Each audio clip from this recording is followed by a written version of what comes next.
राज्यपाल उत्तर प्रदेश की राज्यपाल श्रीमती आनंदीबेन पटेल जी, मुख्यमंत्री श्रीमान योगी आदित्यनाथ जी, केंद्रीय मंत्रिमंडल के मेरे सहयोगी श्री ज्योतिरादित्य सिंधिया जी, किरण रिजिजू जी किशन रेड्डी जी, जनरल वीके सिंह जी, श्री अर्जुन राम मेघवाल जी, श्री श्रीपद नायक जी, श्रीमती मीनाक्षी लेखी जी, यूपी सरकार के मंत्री श्री नंद गोपाल नंदी जी, संसद में मेरे साथी श्री विजय कुमार दुबे जी, विधायक श्री रजनीकांत मणि त्रिपाठी जी, विभिन्न देशों के राजदूत, राजनयिक, अन्य जनप्रतिनिधिगण, भाई और बहनों, भारत विश्व भर के बौद्ध समाज की श्रद्धा का, आस्था का, प्रेरणा का केंद्र है। आज कुशीनगर इंटरनेशनल एयरपोर्ट की ये सुविधा एक प्रकार से उनकी श्रद्धा को अर्पित पुष्पांजलि है। भगवान बुद्ध के ज्ञान से लेकर महापरिनिर्वाण तक ये संपूर्ण यात्रा का साक्षी ये क्षेत्र आज सीधे दुनिया से जुड़ गया है।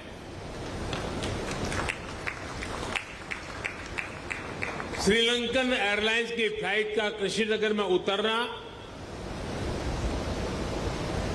इस पुण्य भूमि को नमन करने की तरह है। इस फ्लाइट से श्रीलंका से आए अति पूजनीय महासंघ और अन्य महानुभाव आज कुशीनगर बड़े गर्व के साथ आपका स्वागत करता है। आज एक सुखद संयोग ये भी है कि आज महर्षि वाल्मीकि जी की जयंती है। भगवान महर्षि वाल्मीकि जी की प्रेरणा से आज देश सबका साथ लेकर सबके प्रयास से सबका विकास कर रहा है। साथियों, कुशीनगर का ये इंटरनेशनल एयरपोर्ट दशकों की आशाओं और अपेक्षाओं का परिणाम है। मेरी खुशी आज दोहरी है। आध्यात्मिक यात्रा के जिज्ञासु के रूप में मन में संतोष का भाव है और पूर्वांचल क्षेत्र के प्रतिनिधि के रूप में भी ये एक कमिटमेंट पूरा होने की घड़ी भी है। कुशीनगर के लोगों को, यूपी के लोगों को, पूर्वांचल पूर्वी भारत के लोगों को, दुनिया भर में भगवान बुद्ध के अनुयायियों को कुशीनगर इंटरनेशनल एयरपोर्ट के लिए बहुत बहुत बधाई। साथियों, भगवान बुद्ध से जुड़े स्थानों को विकसित करने के लिए, बेहतर कनेक्टिविटी के लिए, श्रद्धालुओं की सुविधा के निर्माण पर भारत द्वारा आज विशेष ध्यान दिया जा रहा है। कुशीनगर का विकास यूपी सरकार और केंद्र सरकार की प्राथमिकताओं में है। भगवान बुद्ध की जन्मस्थली लुम्बिनी यहां से बहुत दूर नहीं है। अभी ज्योतिरादित्य जी ने इसका काफी वर्णन किया है, लेकिन फिर भी मैं उसका पुनरावर्तन इसलिए करना चाहता हूं कि देश के हर कोने में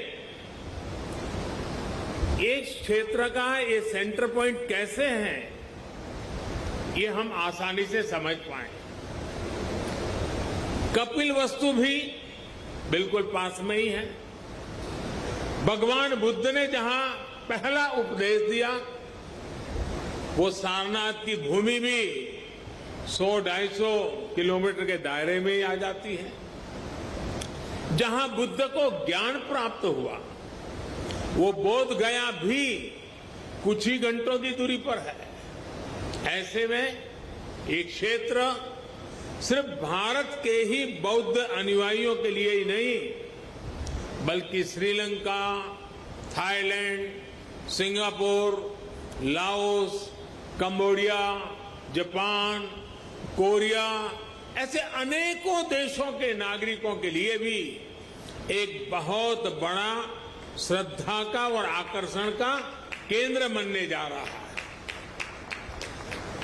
भाई और बहनों, कुशीनगर इंटरनेशनल एयरपोर्ट सिर्फ एयर कनेक्टिविटी का ही एक माध्यम नहीं बनेगा, बल्कि इसके बनने से किसान हो, पशुपालक हो, दुकानदार हो, श्रमिक हो, यहां के उद्यमी हो, सभी को इसका सीधा सीधा लाभ मिलता ही है। इससे व्यापार कारोबार का एक पूरा इकोसिस्टम यहां विकसित होगा। सबसे ज्यादा लाभ यहां के टूरिज्म को, ट्रैवल टैक्सी वालों को, होटल रेस्टोरेंट जैसे छोटे मोटे बिजनेस वालों को भी होने वाला है। इससे इस क्षेत्र के युवाओं के लिए रोजगार के भी अनेक नए अवसर बनेंगे। भाई और बहनों, पर्यटन का कोई भी स्वरूप हो, आस्था के लिए, आनंद के लिए आधुनिक इंफ्रास्ट्रक्चर इसके लिए बहुत ज्यादा जरूरी है। ये उसकी पूर्व शर्त है।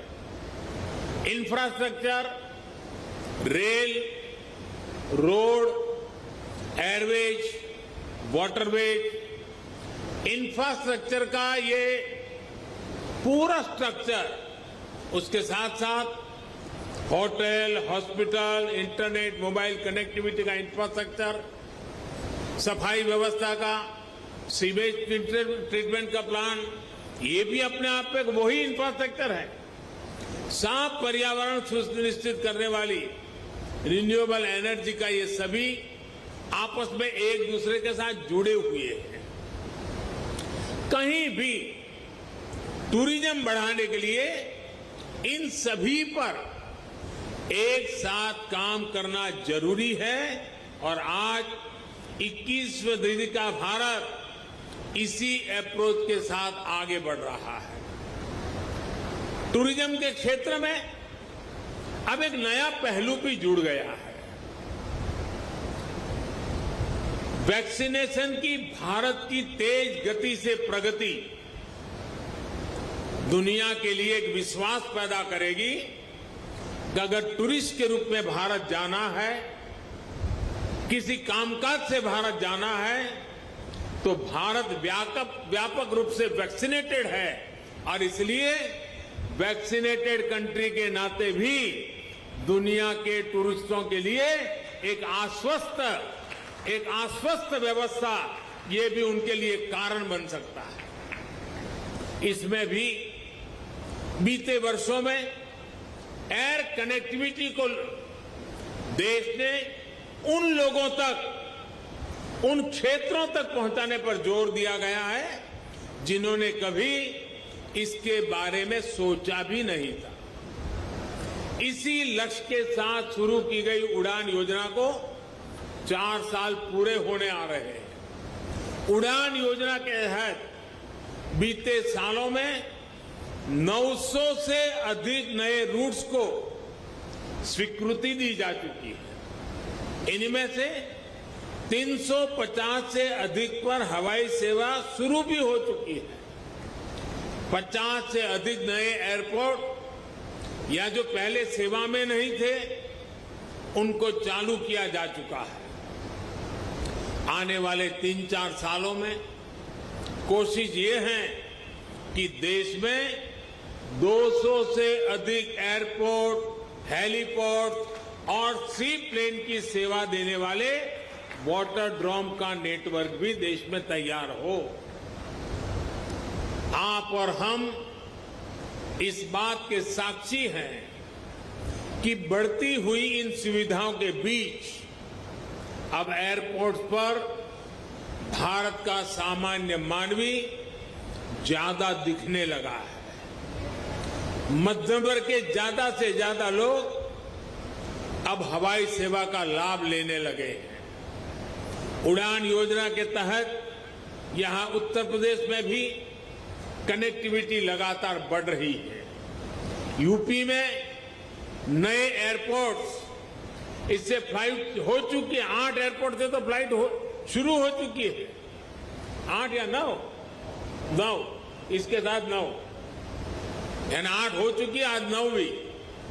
लखनऊ, वाराणसी और कुशीनगर के बाद जेवर भी इंटरनेशनल एयरपोर्ट पर तेजी से काम चल रहा है।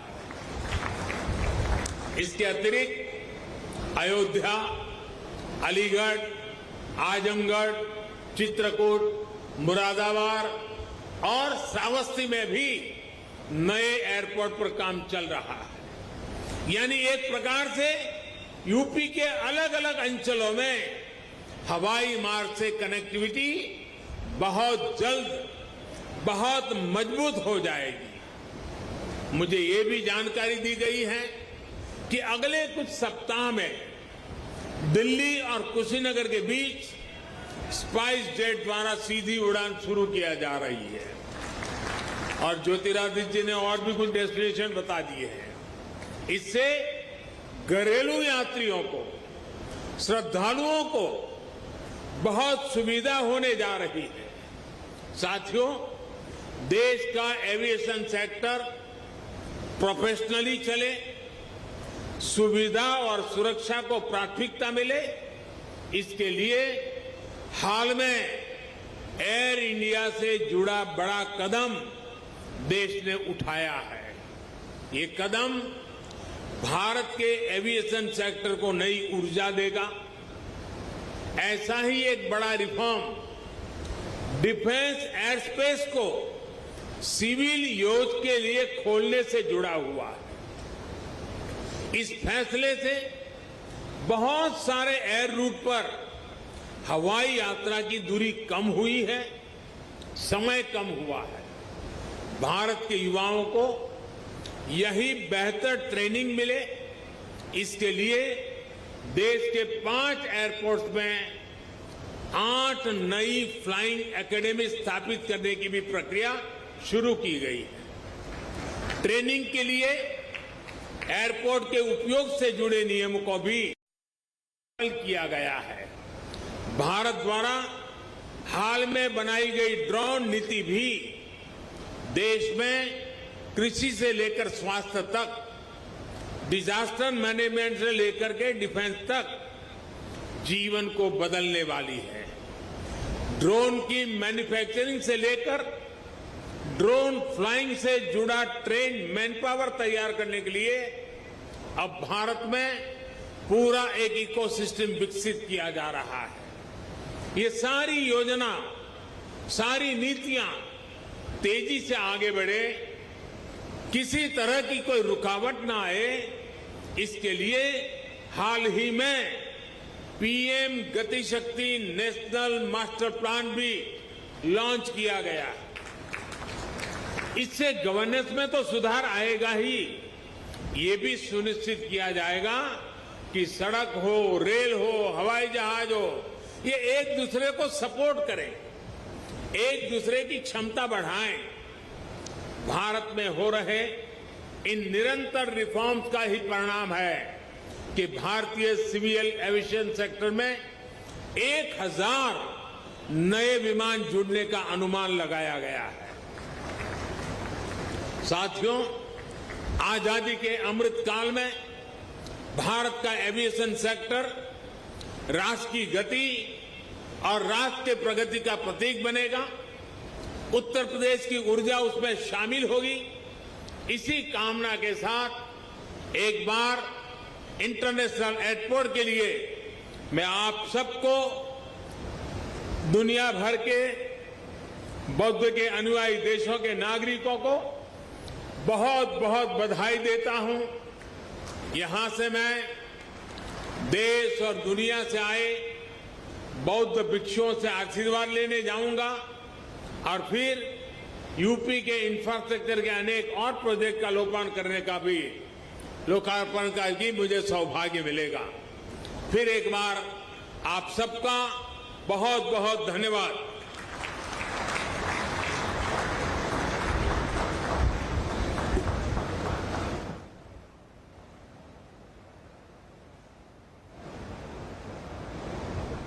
अंतर्राष्ट्रीय हवाई अड्डे के उद्घाटन समारोह को संबोधित कर रहे थे योगी आदित्यनाथ। सूबे के मुख्यमंत्री इस समय मंच पर मौजूद हैं और आप देखिए इस वक्त तस्वीरों में किस तरह से योगी आदित्यनाथ से मिल रहे हैं प्रधानमंत्री नरेंद्र मोदी। यहां से अब वो कुशीनगर शहर की तरफ जाने वाले हैं जहां पर महात्मा बुद्ध का महापरिनिर्वाण हुआ था, यानी उस जगह पर जो अभिधम्म का कार्यक्रम है उसमें भी हिस्सा लेंगे। और जो अंतर्राष्ट्रीय डेलीगेशन आए हुए हैं, श्रीलंका से जो अंतर्राष्ट्रीय डेलीगेशन आया है उससे मुलाकात करेंगे। प्रधानमंत्री नरेंद्र मोदी ने कुशीनगर से लेकर के पूरे इलाके यानी पूर्वांचल, वाराणसी से लेकर कुशीनगर तक के कई विकास योजनाओं का जिक्र किया और स्पष्ट कहा कि यहाँ के वो प्रतिनिधि हैं, यानी वाराणसी से वो सांसद हैं, उनका खास फोकस पूर्वांचल की जमीन पर है, यहाँ के विकास को लेकर है। कुशीनगर अंतर्राष्ट्रीय हवाई अड्डे का जिक्र करते हुए प्रधानमंत्री कहते हैं कि इससे इस पूरे इलाके में न सिर्फ रोजगार आएगा बल्कि तमाम नए अवसर भी मौजूद होंगे।